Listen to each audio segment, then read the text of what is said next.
Au cœur animé du 19e siècle, une nouvelle génération d'entrepreneurs émerge. Parmi eux, John D. Rockefeller se dresse comme un titan, des humbles débuts à un succès inégalé.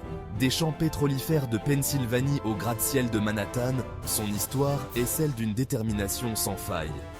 Son héritage continue d'inspirer, offrant des leçons précieuses à ceux qui osent voir grand.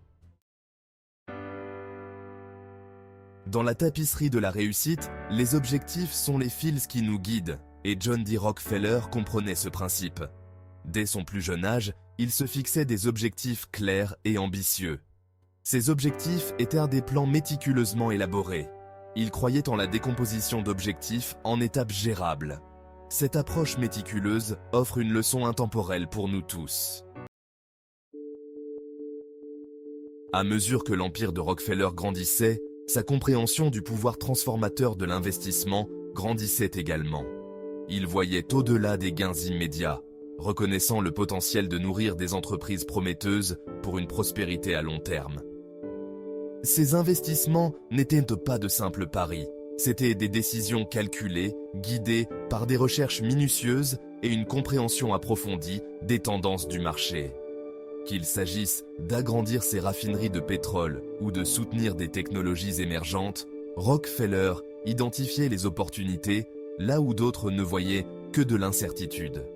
Cette approche judicieuse de l'investissement est une leçon importante pour nous aujourd'hui.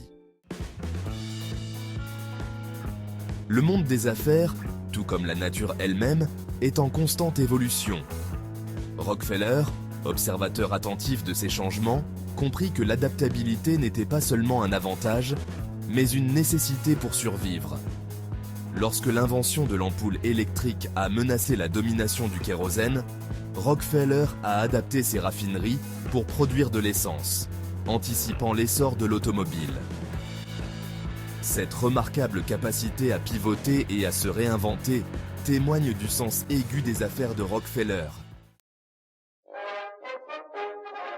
Au cœur de l'empire industriel de Rockefeller battait une quête d'efficacité. Chaque goutte de pétrole gaspillée représentait une fuite dans sa quête de profit. Il a analysé ses opérations, cherchant à rationaliser les processus et éliminer le gaspillage. Cette focalisation sur l'efficacité s'est étendue à son personnel. La poursuite de l'efficacité par Rockefeller a révolutionné les pratiques commerciales. Rockefeller, bien que souvent perçu comme un personnage solitaire, comprenait l'immense pouvoir de la collaboration. Il a forgé des alliances avec des compagnies de chemin de fer, s'assurant des tarifs d'expédition préférentiels. Ces partenariats ont consolidé la domination de Rockefeller. À mesure que la richesse de Rockefeller augmentait, sa conviction quant à la responsabilité de redonner grandissait également. Il est devenu l'un des philanthropes les plus prolifiques de son temps, créant des fondations qui continuent de soutenir l'éducation, les soins de santé et la recherche scientifique.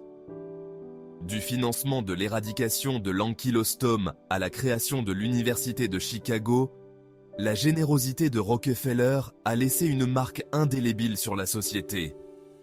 Son engagement indéfectible envers la philanthropie nous rappelle que la vraie richesse réside dans l'utilisation de nos ressources pour faire une différence significative. Le chemin de Rockefeller vers le succès n'a pas été sans obstacles et revers. Il a fait face à des ralentissements économiques, à une concurrence féroce et même à des accusations de pratiques commerciales contraires à l'éthique.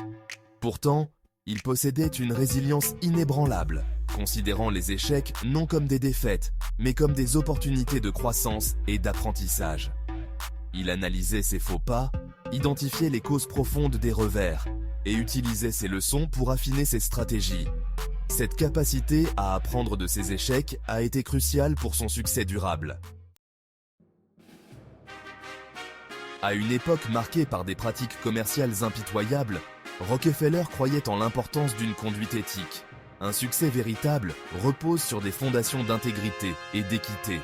Il croyait en la nécessité de traiter ses employés équitablement. Cet engagement a consolidé sa réputation. L'histoire de Rockefeller montre qu'un comportement éthique est un catalyseur de succès. Le paysage commercial de l'époque de Rockefeller était un creuset de compétition, un champ de bataille féroce. Plutôt que de fuir ce défi, Rockefeller l'a embrassé, reconnaissant que la concurrence était un puissant moteur d'innovation. Il cherchait constamment des moyens de surpasser ses rivaux, en améliorant l'efficacité et en développant de nouveaux produits. Cette volonté incessante de rester à l'avant-garde a poussé Rockefeller à innover. Son histoire nous rappelle que la concurrence est une opportunité à saisir. L'histoire de John D. Rockefeller n'est pas seulement un conte de réussite financière, c'est un témoignage de la puissance de la vision et de la détermination. Son héritage continue d'inspirer, offrant des leçons précieuses aux entrepreneurs et à tous ceux qui aspirent au succès. De ses objectifs méticuleux à ses investissements stratégiques, en passant par son efficacité et sa capacité à apprendre de ses échecs, le parcours de Rockefeller est un modèle pour le monde des affaires. Mais son héritage le plus durable réside dans son engagement envers la philanthropie, nous rappelant que le véritable succès se mesure à la différence positive que nous apportons au monde. En repensant à la vie extraordinaire de John D. Rockefeller, nous nous rappelons que le succès est un voyage d'apprentissage, d'adaptation et de croissance. C'est un chemin forgé par la vision et alimenté par la détermination. L'histoire de Rockefeller éclaire le chemin de ceux qui osent voir grand. Son héritage continue d'inspirer, nous exhortant à viser l'excellence.